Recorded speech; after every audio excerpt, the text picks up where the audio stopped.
Look closely. Every smile you force, every yes you say when your gut screams no, every hour you spend sculpting an image for the eyes of a world that doesn't even know your name, it adds up. 1,000 silent compromises, 1,000 invisible deaths. You are not living. You are performing. Your life has become a stage built from borrowed desires, a mirror reflecting expectations that were never yours to carry. You are dancing tirelessly for applause you don't even believe in, chasing likes, approval, validation, chasing ghosts. You weren't born this way. You didn't enter this world asking for permission to breathe. You came in raw, unfiltered, hungry for life. You didn't care who was watching. You screamed, you laughed, you reached. You existed in truth. And then the taming began. It didn't happen all at once. It was subtle, gradual. You learned when to shrink, when to smile, when to stay silent, to be accepted. You learned that love was conditional. That approval came with a price. That to be safe, you had to become someone else. A good boy, a nice girl, a team player, a people pleaser, a puppet, and you played your part well, too well, so well, in fact, that you forgot it was an act. You convinced even yourself. And now here you are, adult on the outside, orphaned on the inside, praised, polished, empty. You go through the motions. You succeed. You fit in. You impress. But something in you is screaming. That voice you silenced as a child, it never left. It's buried beneath layers of roles and responsibilities and rituals that were never yours. And it is dying to be heard. Because deep down you know the truth. You have betrayed yourself. In the name of acceptance. In the name of being liked. In the name of survival. But survival is not the same as living. You were not put here to be liked. You were put here to be real, to be true, to be whole. Approval is a leash, soft, seductive, deadly. And as long as you seek it, you will never be free. Because the moment your worth depends on the outside world, you become a slave to opinions, a slave to judgment, a slave to whatever trend, ideology, or mask society deems appropriate that day. This is not rebellion, this is resurrection. You must remember who you were before you learned who to be, because the self you abandoned is still waiting wild, powerful, untamed. But to meet them, you must face the terror of disapproval. You must be willing to disappoint the world to come home to yourself, to walk away from applause if it costs you your soul. This is not selfish. This is sacred, because every time you abandon your truth for comfort, you reinforce the lie that your value is conditional, that you must earn belonging, that you must wear a mask to deserve love. And that is the root of all suffering. Carl Jung said, the privilege of a lifetime is to become who you truly are. But most will never claim that privilege because it demands everything. It demands that you stop performing, that you stop pleasing, that you stop playing small. It demands that you wake up, that you tear off the mask, not gently but violently, that you say no to what insults your soul, that you speak truth, even if your voice shakes, that you walk alone, if necessary, until you find those who recognize the real you beneath the costume. You were not born to be liked. You were born to be seen, truly seen, and that can only happen when you stop hiding. You were born to take up space, to disrupt the script, to challenge the systems that thrive on your silence. You were born to live, not to perform, and the moment you choose authenticity over approval, your real life begins. The life that feels like truth, the life that burns, the life that liberates, but only if you're brave enough to be disliked, misunderstood, rejected. Because the cost of freedom is the death of your need to be liked. And the reward is the return of your soul. The world doesn't love the real you, not at first. The world loves the version of you it can use. The agreeable you, the predictable you, the you that makes others comfortable, that doesn't challenge the system, that nods along and plays nice. But the real you, the raw, unfiltered, wild, contradictory, sovereign being underneath the mask, the world fears that one. Because the real you can't be controlled. The real you doesn't beg. The real you doesn't follow silently. And so from the moment you begin to step into your authenticity, expect resistance, expect backlash, expect to be called selfish, difficult, too much, not enough, because your truth is a threat to their illusion. Every time you speak what you really think, you're cracking the mirror they've spent their whole lives polishing. Every time you set a boundary, you are reminding them of the ones they've never had the courage to draw. Every time you choose freedom over approval, you are silently exposing the prison they've accepted as home. And they will not thank you for that. They will call you rebellious, arrogant, lost. Let them. You are not here to be understood by the blind. You are here to see, to awaken, to remember. This is the cost of becoming. You will lose people. You will lose comfort. You will lose your place in the hierarchy of the asleep, but you will gain something sacred, yourself. Your voice no longer filtered. Your actions no longer diluted. Your presence no longer outsourced to the expectations of others. That is the soul's revolution, not the fireworks, not the applause, but the quiet moment when you realize, I no longer need anyone's permission to be who I am. And from that moment forward, you are dangerous not because you harm, but because you no longer fear being disliked. You are dangerous because you no longer betray your own knowing to keep the peace. You are dangerous because you've remembered your power. Not the power given to you by titles, status, or validation, but the primal power of self-respect. The power of walking through a world built on illusion and choosing again and again to live in truth. Is not easy, but ease is not the goal. The goal is freedom. And freedom is not granted. It is claimed breath by breath, choice by choice, truth by truth. It is claimed when you stop molding yourself to be digestible. It is claimed when you stop apologizing for taking up space. It is claimed when you speak, act, walk, and love in a way that is aligned with your deepest knowing, even when it costs you everything. Because what you lose is nothing compared to what you gain. When you stop living for approval, you begin to feel, truly feel your own heartbeat, your own rhythm, your own calling, and the emptiness you've carried, the ache that no success, no praise, no relationship could fill. It begins to fade, not because the world changes, but because you do. You stop waiting for them to love you. You start loving yourself, not the idealized self, not the curated self, not the version of you that wins approval. The messy self, the angry self, the weird, wild, wounded self, the self that was there before the world taught you to edit your soul. And when you meet that version, when you embrace them, without conditions, without shame, you become whole. Not perfect, whole. And a whole person is the most revolutionary force on this planet, because the world cannot manipulate a whole person. It cannot guilt you into silence. It cannot shame you into obedience. It cannot seduce you with praise or paralyze you with rejection. A whole person is free, not in theory, but in practice.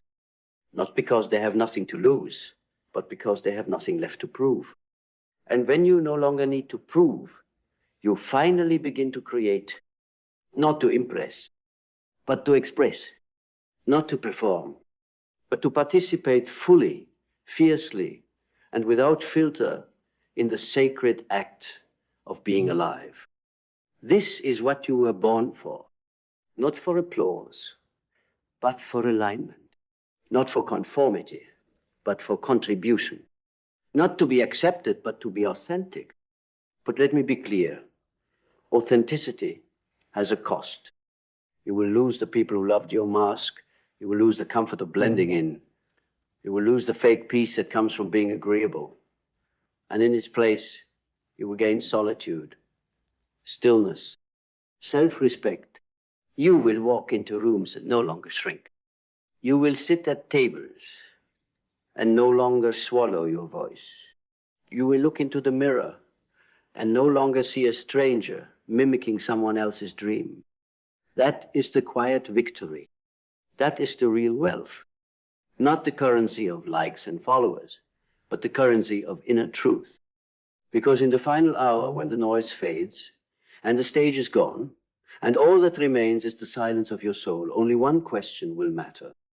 Did I live my life or someone else's? And if the answer is someone else's, you will feel it not as guilt, but as grief. The grief of a voice never spoken. The grief of a truth never lived. The grief of a life spent earning approval while your own essence went unloved, unnoticed, untouched. But if the answer is mine, even if you stumbled, even if you fell, even if you were misunderstood, you will die a free person. And that is everything. That is victory. Because the goal is not to be liked. The goal is not to be safe. The goal is not to be seen as good. The goal is to be free, to burn every false layer until only truth remains, to live in a way that demands your own respect, to know that you stood in the fire of rejection and still chose yourself, not out of ego, but out of reverence. Reverence for the sacredness of your voice, reverence for the truth of your path, reverence for the one life you were given, not to mimic, not to perform, but to embody. This is your life, not theirs. This is your fire, not their comfort. This is your truth, and it is time to live it.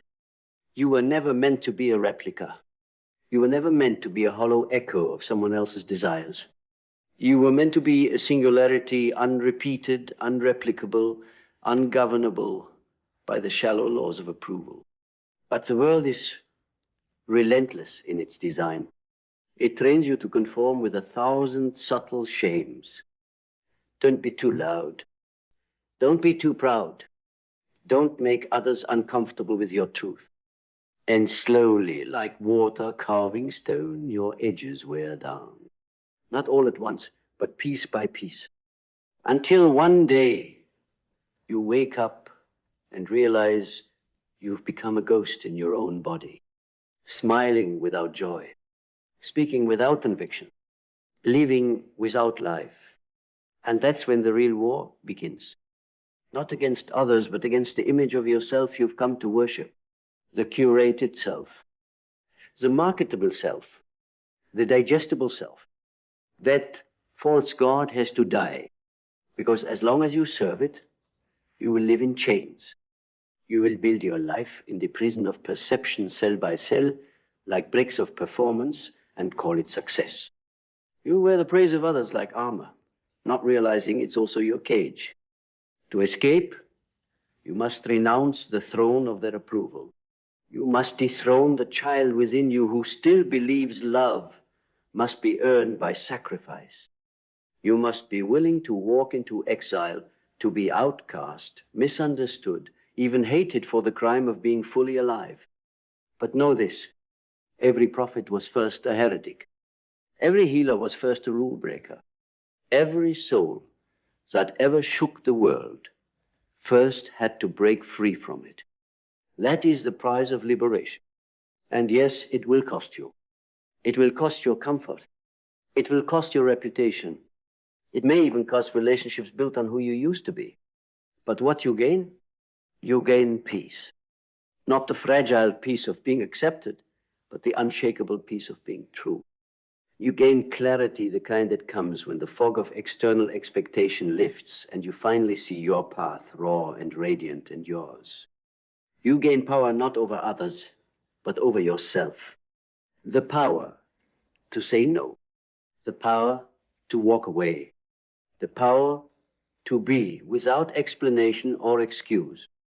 And most of all, you gain your life back. Not a life designed by committee, not a life approved by the crowd, but a life that is a declaration, a rebellion, a prayer. Every breath, a refusal to perform. Every step, a return to what is real.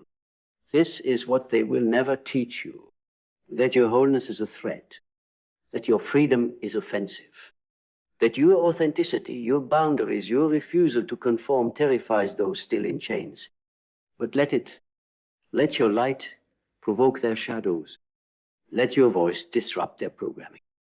Let your existence be the fire that wakes the sleeping. You are not born to be palatable. You were born to be powerful. And true power is never granted. It is claimed with blood, with grief, with courage. And the only permission you ever needed was your own. So take it. Take your permission. Take your truth. Take your life. And never again ask anyone to approve what your soul already knows is sacred. The moment you stop asking, the moment you stop waiting, something irreversible awakens. You begin to walk differently. Not faster, not louder, just truer. There's a gravity to it. A silence that speaks louder than noise.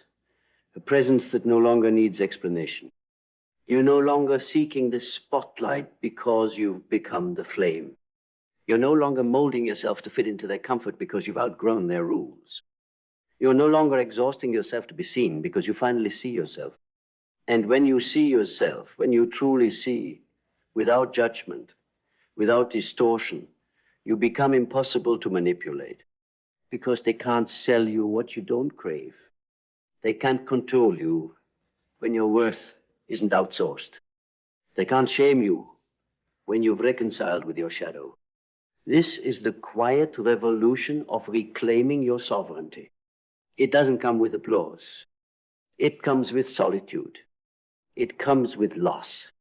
But in that loss, something ancient returns. The self, capital S, the one Jung spoke of. The one that is beyond persona, beyond role, beyond approval. The self that was buried beneath layers of conditioning, now rising like a lion from sleep. You'll begin to notice it in the smallest moments. The way you say no without guilt. The way you hold your truth without shaking. The way you stop explaining your boundaries to people who have no business crossing them.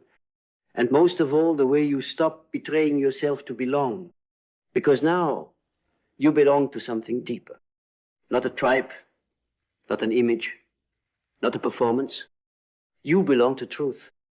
And that belonging cannot be broken. Not by rejection, not by loneliness, not by the discomfort of walking a path few dare to tread.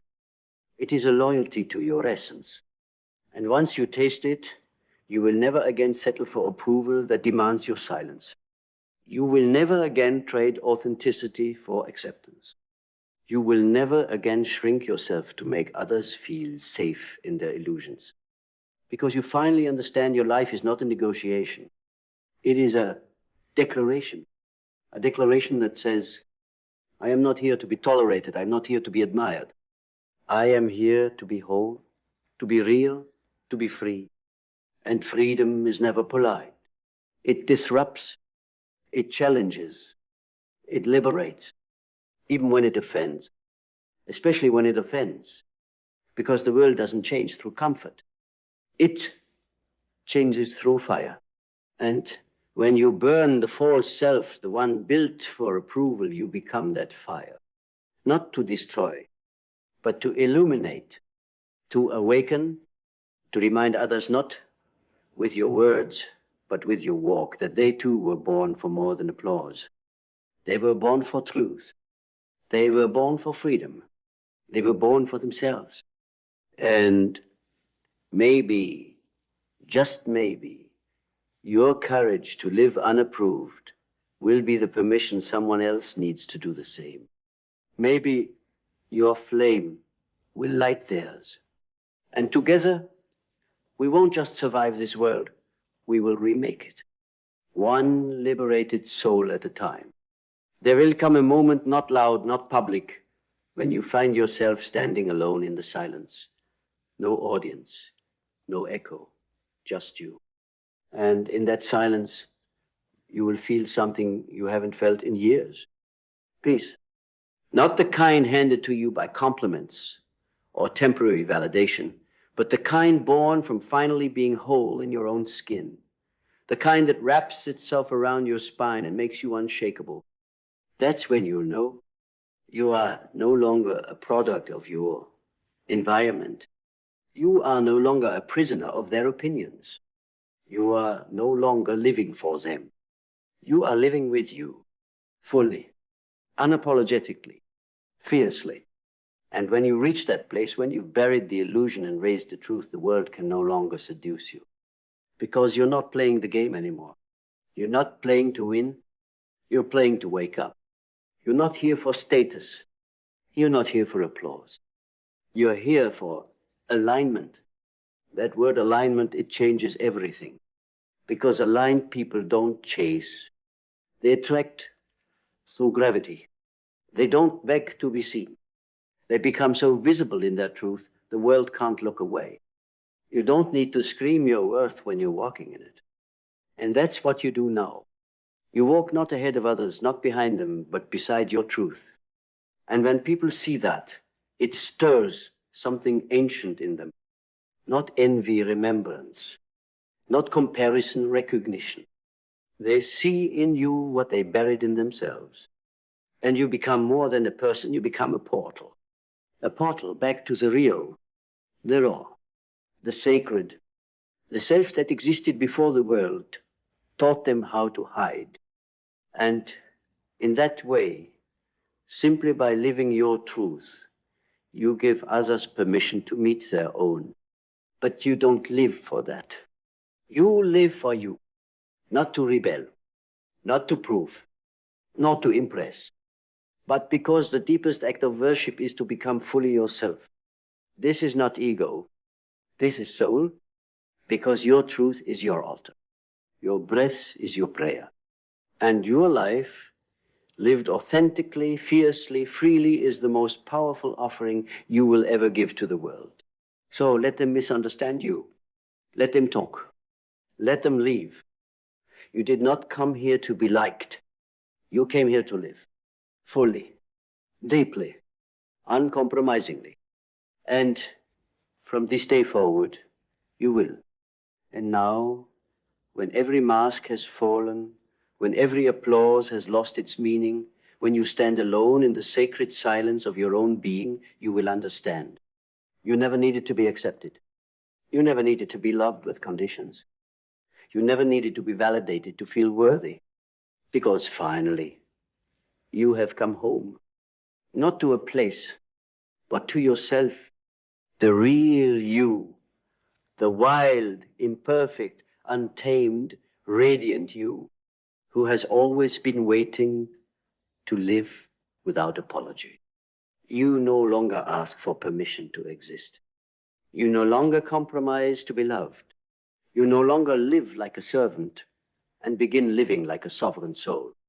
And the world, it cannot hold you anymore. It may not understand you. It may resist you, but it no longer defines you. Because once you choose truth over approval, soul over safety, authenticity over aesthetics, you no longer belong to the old world. You are the storm. You are the fire. You are the awakening. And the world, if it dares to listen, will be changed. Not because you shouted, but because you lived fully, boldly, unapologetically. You no longer live to please. You live to illuminate. You live to remind every buried soul. They too can return. They too can remove the mask. They too can live a life not needing to be approved, only needing to be true. And if even one person chooses truth, because you chose truth, then you did not live just for yourself. You lit the way. And that is eternal freedom.